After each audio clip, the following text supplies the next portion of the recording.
नमस्कार दोस्तों, मैं सुनील कुमार आपका स्वागत करता हूं आपके अपने चैनल क्या ऐसा होता है में। दोस्तों, आज मैं आपको कालसर्प दोष के बारे में कुछ एक ऐसी जानकारी बताने जा रहा हूं कि बहुत से लोग इस बात के बारे में सोचते हैं कि भाई कुंडली में कालसर्प दोष होता क्यों है, क्यों उत्पन्न होता है। उसके बारे में बहुत कुछ मैंने जानने की कोशिश की, जगह जगह से मैंने इंफॉर्मेशन निकालने की कोशिश की और अंत में जो तथ्य मेरे सामने आए उनको मैं आपके साथ शेयर कर रहा हूं। कुंडली में कालसर्प दोष क्यों उत्पन्न होता है, गौर से सुनना। इससे पहले आपने कहीं भी इस तरह की जानकारी नहीं सुनी होगी और मेरे अंदाज से मेरे वीडियो के बाद ही लोगों की थॉट बदलेगी, सोचेंगे और उसके बाद ही वीडियो आएंगी, उससे पहले नहीं आएंगी जो मैं तथ्य आपके सामने पेश कर रहा हूं। तो कुंडली में कालसर्प दोष क्यों उत्पन्न होता है, कोई वजह तो ऐसी होनी चाहिए कि कुंडली में कालसर्प दोष क्यों है। बता रहा हूं दोस्तों, ध्यान से गौर लगाकर सुनना, गौर लगाकर, क्योंकि बहुत ही बेहद महत्वपूर्ण बातें हैं।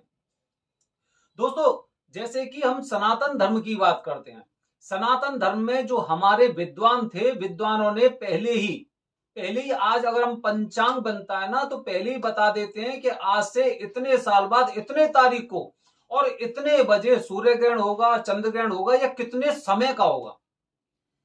इन सब चीजों पे पहले लोग आश्चर्य करते थे, लेकिन आज सभी लोग विश्वास करते हैं। विज्ञान भी पहले इन बातों को नहीं मानती थी, नहीं स्वीकार करती थी। विज्ञान भी आज अगर 100 साल अगर बाद की हम बात करें तो विज्ञान भी नहीं बता सकती है कि भाई कितने दिन बाद सूर्य ग्रहण होगा, कितने दिन बाद चंद्र ग्रहण होगा। अब मैं मुद्दे पर आ जाता हूं। कुंडली में कालसर्प दोष क्यों उत्पन्न होता है, कहीं उसके हम ही तो भागीदार नहीं है। दोस्तों, जैसे कि बच्चे का जन्म होता है तो जन्म से पहले ही उसका पूरा जीवन, पूरा चरित्र निर्धारित हो जाता है, जो हम लोग उसे नहीं समझ पाते, नहीं देख पाते। पूरी चीज उसकी एकदम बन जाती है। उसका चरित्र कैसा होगा, उसकी कुंडली कैसी होगी, उसकी नेचर कैसा होगा, कैसा व्यवहार करेगा, आज्ञाकारी होगा या नहीं होगा। तो दोस्तों, उसी चीज पे मैं आगे बढ़ रहा हूं कि कुंडली में कालसर्प दोष का एक सबसे महत्वपूर्ण कारण होता है उसके पिताजी और उसके प्रपिता, मतलब उसके बाबा या दादा। हमारा जैसा नेचर होगा, हमारी जैसी आदतें होंगी, उसका कुछ अंश हमारे आने वाली जो पीढ़ी होती है उसमें भी वो जाता है। मेरी आदतें कैसी हैं, मेरा अगर मैं अपने माता पिता की सेवा करता हूं, अगर मैं अच्छे कार्य करता हूं, तो कुंडली आने वाले मेरे बच्चे की कुंडली में वो प्रभाव भी होंगे, क्योंकि उसका उसे फल मिलने वाला है। जो भी काम हम कर रहे हैं वो चीजें उसके कुंडली के लिए निर्धारित हो रही हैं। अगर हम दूसरों को देखकर ईर्ष्या करते हैं, उन्हें देखकर हम परेशान होते हैं और उनकी अगर दुख होता है तो हम खुश खुश होते हैं, तो इसका मतलब आप समझ लो कि आप अपने आने वाली पीढ़ी के लिए भी दोष उत्पन्न कर रहे हो। ये एक बेहद महत्वपूर्ण बात बता रहा हूं आपको मैं। कुंडली में कालसर्प दोष हमारी नेगेटिविटी की वजह से भी उत्पन्न होता है कि हम दूसरों के अच्छे को देखकर और हमें बड़ा खराब लगता है, दुख लगता है। भाई, इस आदमी ने तो इतनी तरक्की कर ली, हम तो कुछ नहीं कर पाए, हम तो यहीं रह गए, हमारे बाद वाले लोग आगे बढ़ गए, हम कुछ नहीं कर पाए। ये चीजें आपके दिमाग में नकारात्मक सोच पैदा करती हैं। नकारात्मक चीजें आएंगी तो उसके बाद हमारा भविष्य भी थोड़ा सा नकारात्मक जाएगा और आने वाली जो पीढ़ी होगी उसमें भी कुंडली में नकारात्मक भाव पैदा होता है। ये पहली वजह है कि हमारा नेचर कैसा है। अगर हमारा सहयोग, हमारा नेचर और हमारी आदतें पूरी तरह से सनातनी होंगी, अच्छी प्रवृत्ति की आदत होंगी, तो ये मेरा दावा है कि आपके बच्चे पर कभी भी किसी तरह का कालसर्प दोष नहीं होगा। दूसरी बात बता रहा हूं, दूसरी बात ध्यान रखना। दूसरी बात यह होती है कि जब महिला गर्भवती, मतलब जब गर्भ धारण होता है, तो गर्भ धारण किस समय हुआ, क्योंकि काफी बार ऐसा होता है कि जैसे कि लड़के की शादी होती है और शादी के बाद उसे दिन रात कुछ भी दिखाई नहीं देता है। वो इतना मतवाला हो जाता है, इतना उसके अंदर कुछ ऐसा भूत सवार हो जाता है कि उसे दिन रात कुछ भी चीज दिखाई नहीं देती है। ये प्रभाव भी पड़ता है कि हम अपनी सारी चीजों को छोड़ छाड़ के एक ही चीज में लीन हो गए हैं। दोस्तों तो ये भी एक बहुत बड़ी वजह होती है कि गर्भ धारण किस समय किया है, रात्रि के समय किया है, संध्या के समय किया है, सुबह के समय किया है या फिर दोपहर के समय किया है। और इसके बारे में जो अच्छी जानकारी दे सकते हैं वो आने वाला जो बच्चा उसके माता पिता ही दे सकते हैं कि गर्भ धारण किस समय किया है। इसका बहुत बड़ा फर्क पड़ता है, बहुत ज्यादा प्रभाव पड़ता है। अगला कारण बता रहा हूं आपको दोस्तों, जब कहते हैं ना, आपने सुना होगा और देखा भी होगा, महाभारत में अभिमन्यु की कहानी देखी होगी आपने।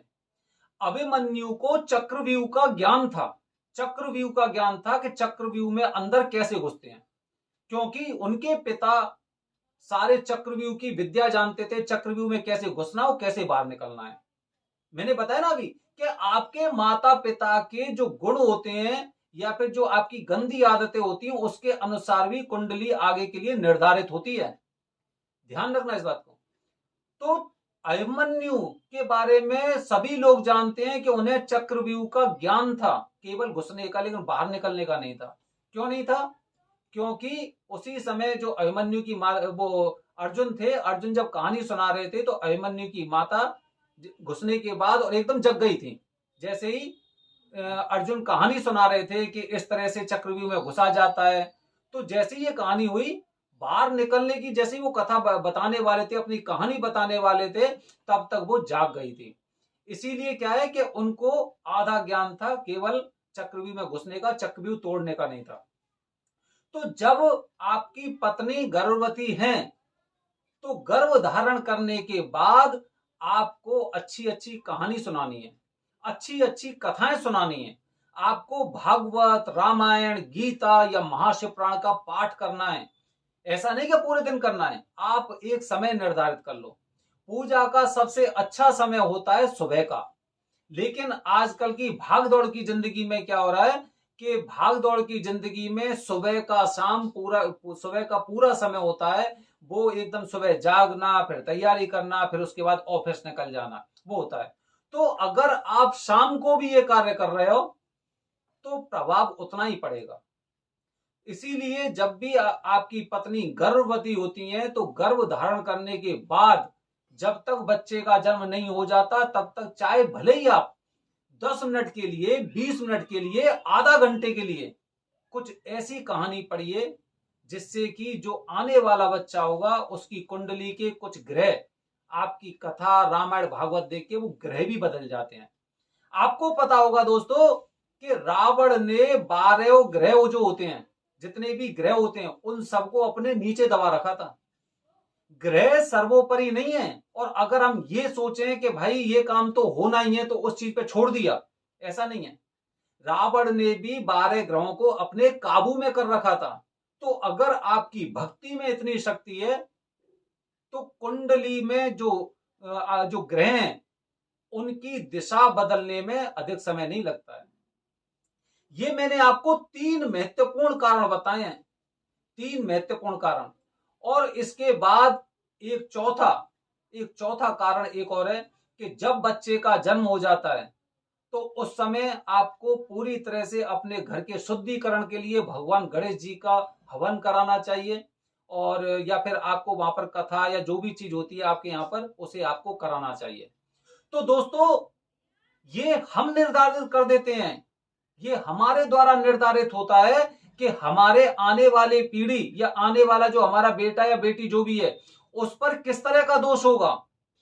तो इसीलिए हमें काल सर्प दोष और इन तरह तरह के दोषों से बचने के लिए अपने आचार और व्यवहार को एकदम चुस्त और दुरुस्त रखना पड़ेगा। हमें लोगों की मदद के लिए, उनकी सहायता के लिए कार्य करने पड़ेंगे, बल्कि हमारे अंदर ईर्ष्या बिल्कुल नहीं होनी चाहिए। जिन लोगों के बच्चे पैदा हो चुके हैं, जिनकी कुंडली में काल सर्प दोष है, उनके लिए मैं पहले से ही बता चुका हूं कि इसकी पूजा त्र्यंबकेश्वर में होती है। त्र्यंबकेश्वर, नासिक, महाराष्ट्र, वहां पर होती है। और वहां पर की गई पूजा 100% सफल साबित होती है। 100% सफल उसके परिणाम मिलते हैं त्र्यंबकेश्वर में पूजा कराने के। और अतिशीघ्र फल पाने के लिए, पूजा के अतिशीघ्र फल पाने के लिए मैंने आपको पिछली वीडियो के माध्यम से बताया कि अगर आपने त्र्यंबकेश्वर में काल सर्प दोष की पूजा कराई है तो उसके बाद आप ये ऐसे कार्य करेंगे, ये कार्य करेंगे, तो उसके बाद इसके फल 1 हफ्ते के भीतर आने शुरू हो जाते हैं। तो दोस्तों, इस तरह से मैंने आपको बताया है त्र्यंबकेश्वर के बारे में और जो काल सर्प दोष होता है उनके बारे में। आने वाली मेरी वीडियो में कुछ इसी तरह के तथ्य मैं लेकर आऊंगा। तब तक बने रहिए हमारे चैनल के साथ। धन्यवाद दोस्तों। जय हिंद, जय भारत, हर हर महादेव।